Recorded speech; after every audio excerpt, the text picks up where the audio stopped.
वज़ीर आला पंजाब मरियम नवाज शरीफ ने कहा है कि स्टॉक मार्केट का लाख पॉइंट अबूर करना आलमी सतह पर पाकिस्तान की मईशत पर बढ़ते हुए एतमाद का वाज़ेह सबूत है।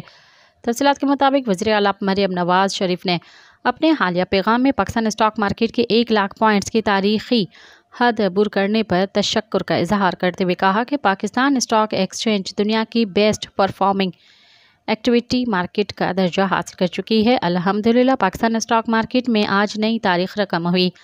उन्होंने कहा कि स्टॉक मार्केट की बुलंदी और तेज़ी समेत हर तारीखी काम, हर रिकॉर्ड मुस्लिम लीग नून के दौर में होता है।